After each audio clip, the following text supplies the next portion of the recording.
이런 ADHD인들을 위한 프로그램이나 ADHD 코치분들이 홍보를 하려고 데스크에 앉아 계시더라고요. 이 부분에서 이 이미지가 저한테는 굉장히 흥미로웠었는데요. 이 선생님께서 ADHD와 이 어티즘, 자폐 스펙트럼 장애를 뭔가 겹치는 것이 많다라는 내용으로 이걸 보여주셨었습니다. 그래서 제가 이렇게 한국어로 정리를 해봤는데요. 대부분의 캐나다의 ADHD 부모님들이 개별화 교육 혜택을 받고 있더라고요. 그래서 어떤 도움을 받고 있나 했더니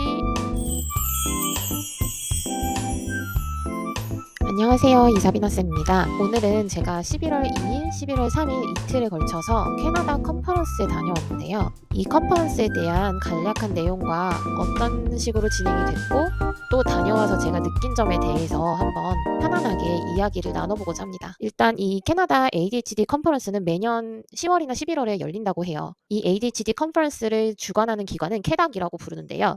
CADDAC라는 약자를 쓰는데 Center for ADHD Awareness Canada 이거의 약자더라고요. 캐나다에서 ADHD, 주의력 결핍 및 과잉 행동 장애에 대한 인식, 교육, 지원, 정책 옹호 활동을 하는 비영리 단체입니다.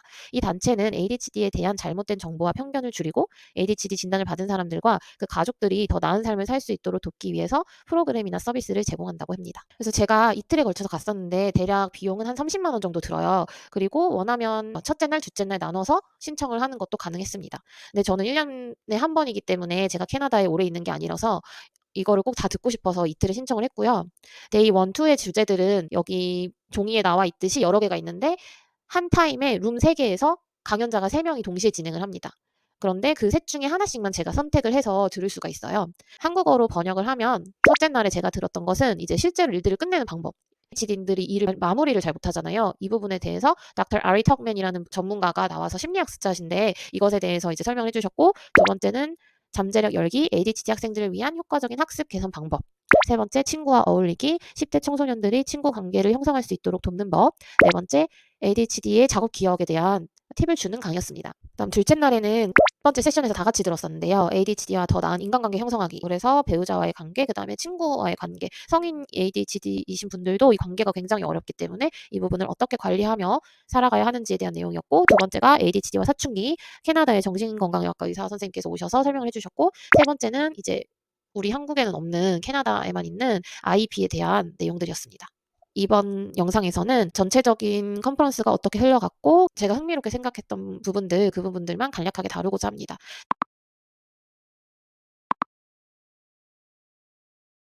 일단 첫 번째 강의는 이런 장소에서 이렇게 다 같이 있는 곳에 시작이 됐었는데요. 이렇게 있다가 이제 자기가 선택한 세션을 들어야 할 때는 이 벽을 치더라고요. 룸을 3개로 만들고 A, B, C 룸에서 옮겨 다니면서 자기가 선택한 세션을 듣는 형식으로 진행이 됐습니다. 이거는 이제 첫 번째 강의였고요. 어떻게 할 일을 끝낼 수 있을까? 이 부분이었습니다. 근데 여기서 인상적이었던 부분만 잠깐 다루자면 Do what you hate. 그러니까 싫어하는 것을 해라. 해야 되는 것이라면 해라. 우리 부모님들께서 아이들에게 항상 하는 말이죠. 근데 이것에 대한 얘기를 하시면서 이 얘기를 하시더라고요. 하기 싫은 것을 회피하면 결국 양심의 가책이 따른다. 그러니까 안 하면서 자기가 무시하면 되는데 사실 또 안 한 것에 대한 불편한 감정들이 올라오는 겁니다. 그래서 결국은 하는 것이 너에게도 이롭다 이런 내용이었고 이 부분에서 하기 싫은 것이 있을 때는 이제 regular habit 규칙적인 습관으로 만들어 놓는 것이 좋다고 해요. Actually plan where and when 언제 어디서 할 것인지를 구체적으로 계획을 하고 이 하기 싫은 것도 미리 언제 어디서 할 것인지 계획을 해두면 그것을 할 확률이 높아진다고 합니다. 그 둘째, what small reward might tilt 작은 보상이 성공 가능성을 높인다. 내가 싫어하는 뭐 예를 들어서 빨래를 건조기에서 빼서 개는 것 이것을 언제 어떻게 할 것인지 계획을 세웠을 때 이것을 하고 나서 나한테 어떤 보상을 줄 것인지까지 계획을 해두면 이것을 할 확률이 높다는 거죠. 그리고 take a moment to give yourself credit. 자신에게 칭찬하거나 인정할 시간도 잠깐 가지라는 뜻이에요. 내가 하기 싫은 일을 했을 때 그것에 대한 셀프 칭찬을 꼭 해주라는 그런 내용이었습니다. 그리고 이제 제가 세션 2를 가기 전에 이제 둘러보는데 이 컨퍼런스 뒷부분에 이런 ADHD인들을 위한 프로그램이나 ADHD 코치분들이 홍보를 하려고 데스크에 앉아 계시더라고요. 이 부분에서 이제 존 터커 이 부분은 할아버지셨는데 ADHD 코치로서 또 노후의 또 다른 직업으로 삼으셔서 성인 ADHD 분들을 위해서 코치로 또 일을 하고 계시고 여기 오른쪽 부분은 캐나다에 있는 ADHD나 자폐 아이들 그리고 성인 캠프 또 이제 청소년 캠프, 유아 캠프 해서 이 캠프 시설이 또 있더라고요. 근데 저희 아이를 좀 보내볼까 해서 물어봤더니 장소가 너무 멀어가지고 안 되겠다 하고 이제 그냥 명함만 받아왔는데 이런 캠프가 있는 것도 너무 좋더라고요. Answers are at the back. And 이 then we use 부분은 this book in our ADHD 이게 club to 아마존에 give ADHD adults. 관련해서 무슨 Answers 워크지나 are at the 책들이 back. 굉장히 많이 And then we 파는데 use 이것도 this 이제 책 book in our 공부하러 오신 ADHD club 분이에요. 그래서 teens 이 to give 안에 to 뭐가 있나 adults. Like 봤더니 answers are 이런 at the back. 그러니까 And ADHD then we 아이들에게 use this 도움이 book 되는 in our 그런 ADHD 워크지 club 같은 teens to 느낌이었어요. give to adults. Like, answers are at the back. And then we use this book in our 그리고 이제 두 번째 세션에 잠재력 열기, ADHD 학생을 위한 효과적인 학습 개선 방법. 이 선생님께서는 어떤 상담센터 이런 데서 일하시는 분이셨거든요. 여기서는 이제 아이들이 학습을 할 때 있어서 어떻게 도와주면 좋고 그런 내용들이 있었습니다. 그래서 제가 두 번째 책이 이 학습에 관한 내용이기 때문에 이 선생님의 강의를 들으면서 한 번 더 어떤 방향으로 글을 써야 될지 그런 인사이트를 얻어올 수 있는 좋은 기회였어요. 저희한테 조별로 그러니까 그 옆에 앉아 있는 사람들끼리 ADHD 아이를 위해서 학교에 적응하기 위해 어떤 것들을 우리가 해 주고 있는지 그것에 대해 의논을 나누려고 했는데 이제 저희 그룹에서 나왔던 이야기가 "조금씩 끊어서 얘기해 줘라. 지시사항에 대해서 금방 까먹기 때문에." 뭐 예를 들어서 "칠판에 있는 것을 적고 몇 번까지 문제를 풀고 친구랑 채점을 해라." 벌써 지금 지시사항이 3 개잖아요. 근데 이것들을 기억할 수 있게 스텝 바이 스텝으로 칠판에 띄어 둔다든지 아니면 일단은 쪼금씩 아이한테 하나씩 지시사항을 주는 거죠. 뭐 "책을 펴." 그다음에 애가 책을 피면은 "1 번부터 5 번까지 지금 풀자." 그럼 다 풀고 나면은 그다음에 이제 옆에 친구랑 채점하자. 이런 식으로 끊어서 지시사항을 주는 거 그거에 대해서 모든 거기 같이 계셨던 분들이 동의를 했고 그래서 ADHD 특징에 대해서 이렇게 형용사들을 나열해 주셨는데 굉장히 공감이 많이 가더라고요. 창의성, 열정, 에너지, 그다음 불공정에 대한 민감도, 자기만 억울한 것에 대한 거 아니면 그 특정 규칙에 대해서 자기도 지키지 않지만 또 지키지 않는 사람들에 대해서 굉장히 불공정하다고 욱하는 아이들, 그런 아이들이 좀 생각이 났고 그다음 즉흥적이고 재밌고 웃긴 경우 그다음에 흥미가 너무 다양해서 또는 하나에 너무 꽂히거나 그런 내용이 있었습니다. 근데 여기 이제 마지막 부분에 마스킹이라고 했는데 이 마스킹이 뭔가 저는 굉장히 궁금했거든요. 이 마스킹은 지금 북미 지역에서는 자폐 아이나 아니면 ADHD 아이의 굉장히 큰 특징으로 보고 있어요. 그래서 이 부분에 대해서 어떻게 도와줘야 하는지 그런 내용들도 콘텐츠가 많이 있거든요. 근데 이 마스킹이란 뭐냐면 그러니까 마스크를 썼다 벗었다 한다는 뜻이에요. 자신의 본래 모습을 감추고 다른 사람처럼 행동하거나 겉모습을 꾸미는 건데 이게 ADHD나 자폐 스펙트럼 장애를 가진 사람들이 이제 자신의 증상을 숨기기 위해서 사용하는 전략이라고 합니다. 뭔가 이렇게 이중인격 이런 게 아니고 사회 규범에 딱 맞추려고 애쓰다 보니 자기 본래의 모습을 드러내기보다는 애를 많이 쓴다는 것이죠. 어떤 사람들한테 어떻게 보일지를 많이 신경을 쓰다 보니까 그 사람의 내용에 관심이 없어도 리액션을 많이 해 준다든지 이렇게 하면서 그 안에서는 에너지가 많이 소모되고 피로하고 또 스트레스, 심리적 부담을 느끼는 거죠. 마스킹의 예시를 보시면 좀 더 와닿으실 텐데 주의력 부족을 감추는 일, 뭐 집중이 어려워도 고개를 끄덕이고 집중하고 있는 척하는 경우, 산만해 보이지 않으려고 낙설하거나 필기를 하거나 그리고 두 번째가 과잉 행동을 억제하는 건데 사실 이거를 할 수 있다면 대단한 거긴 하죠. 근데 이 마스킹을 하면서 본인이 너무 많이 애를 쓴다는 것이 포인트예요. 다리를 흔들거나 움직이고 싶어도 멈추려 하는 거. 그다음 앉아 있는 것이 힘들어도 계속 앉아 있는 척하는 거. 근데 세 번째가 가장 큰 거죠. 사회적 상황. 대화에서 ADHD 특성으로 인한 실수를 줄이기 위해 상대방의 반응을 신중히 살피고 자신의 반응을 조절한다. 농담이나 유머 코드가 다를 때에도 억지로 웃거나 맞춰서 반응하려고 한다. 이 마스킹은 왜 이렇게 마스킹이라고 딱 그 명칭을 만들었냐라는 게 중요한데요. 마스킹 행동은 겉으로는 이제 잘 적응하고 있는 것처럼 보이게 하려는 것인데 장기적으로는 어쨌든 정서적으로 피로하고 자존감도 떨어지고 불안감을 증폭시킨다는 거죠. 그래서 ADHD나 자폐 스펙트럼 장애를 가진 사람들은 이런 마스킹을 인지를 하고 특히 10대 여학생들이 굉장히 힘들어한다고 합니다. 그래서 가정에서는 그 마스크를 벗어버리니까 부모한테 온갖 짜증을 낸다든지 본래 모습을 다 드러내려고 하는 거죠. 그거에 있어서 어느 정도 수용을 해 줘야 된다는 겁니다. 이 이미지가 저한테는 굉장히 흥미로웠었는데요. 이 선생님께서 ADHD와 이 어티즘, 자폐 스펙트럼 장애를 뭔가 겹치는 것이 많다라는 내용으로 이걸 보여주셨었습니다. 그래서 제가 이렇게 한국어로 정리를 해봤는데요. ADHD의 특징은 새로움을 추구하고 주의력 조절 문제가 있고 사회적 신호 인식을 어려워한다. 그 다음에 자기가 흥미에 따라 이제 동기가 생기고 집중력이 결정된다는 것은 선택적으로만 동기부여가 되고 자기가 흥미 없는 것에서는 동기부여가 안 되는 거. 그리고 과잉 행동과 충동성이죠. 근데 ASD의 특징은 이게 Autism Spectrum Disorder의 약자인데요. 어티즘의 경우에는 친숙함을 추구해서 루틴이 중요하고 단일한 관심사나 활동에 지나치게 집중하는 경향. 그래서 ADHD와 ASD의 이제 공통점을 보면 굉장히 많더라고요. 자극, 반복 행동, 피지팅이라고 되어 있는데 이게 뭐냐면 꼼지락대는 겁니다. 그리고 두 번째 감각 차이, 세 번째 충동 조절, 네 번째 정서 조절, 기분 조절 안 되는 거, 다섯 번째 높은 위험 요인, 다음으로 정보 과다 전달, TMI죠. 그다음 공통 관심사를 통한 연결. 자기랑 관심 있는 것만 이제 관계를 맺고 그 사람들이랑 소통을 한다는 거예요. 그다음 집행 기능은 계획하고 시간 관리 어렵고 피해자가 될 수 있는 확률이 높고 비전형적 사고 패턴 이게 뭐냐면 독특한 사고 방식 난 특별한 관심사와 열정이 있는 것 작업이나 주제를 전환하는 데 어렵고 자신의 증상을 숨기려고 노력하고 난 눈 맞춤이 어렵고 사회적 행동에서의 차이 열정적인 집중 어떻게 보면 굉장히 겹치는 게 많은 거죠. 그래서 이런 내용이 좀 인상적이었습니다. 이렇게 세 개의 강의를 듣고 저는 이런 식으로 디저트가 있었고 점심 먹고 나서 이제 ADHD의 기억력에 대해서 닥터 브렌다 마일즈라는 분이 강의를 해주셨는데 저는 이 강의가 제일 좋았었거든요. 그래서 정말 아이들의 그 짧은 기억력이 왜 그런 건지 설명해 주는데 이분이 처음에 막 많이 말씀하셨던 게 기억력도 향상시킬 수 있다. 그거를 본인이 인지를 해야 노력을 한다는 거예요. 아, 얘는 원래 기억력이 나쁘니까 이렇게 하지 말고 기억할 수 있는 방법들, 스킬들을 아이에게 많이 가르쳐 줘라 했는데 많이 공감이 됐습니다. 그래서 이 부분이 이제 박사님께서 작업 기억에 대한 내용을 말하면서 망각곡선을 해주는데 저희한테 이제 단어를 한 10개가 불러주고 기억해보라고 했어요. 그랬는데 많은 사람들이 제일 앞부분에 말했던 것과 제일 마지막에 말한 것만 기억을 하는 거예요. 저도 그랬었거든요. 그래서 우리 기억의 특징은 이 중간 걸 잊어버리고 제일 처음에 애를 쓴 거, 그리고 가장 최근에 들었던 거, 그것만 잘 기억을 한다. 그 특징에 대해서 얘기해 주셨고, 이제 기억을 잘하게 만드는 방법으로 예를 들어서 아이가 양치하고 가방 메고 가야 된다. 뭐 그러면 이런 것들을 같이 시각화해서 하나의 기억으로 묶으라고 팁을 주시더라고요. 여기 보면 together 연상을 같이 하도록 하게 하고 size make big things small 큰 것은 작게 작은 것은 크게 만드는 연상을 하게 해라. 그리고 세 번째가 gross out인데 이게 너무 재밌었던 게 뭔가 역겹게 만드는 그런 이미지를 만들면 아이가 잘 까먹지 않는다고 해요. 예를 들어서 신발을 신는 것을 잘 까먹으면 신발을 신고 나갔는데 껌이 붙을 수도 있다. 막 이런 식으로 말을 하면 아이 입장에서는 아, 신발 이렇게 기억하기 쉽다는 거죠. 그래서 이 그림을 제가 찍어둔 게 뭐냐면 아이가 자꾸 통신문을 엄마를 주는 걸 까먹는 거예요. 그래서 자기 가방은 이제부터 이 통신문을 먹는 몬스터다.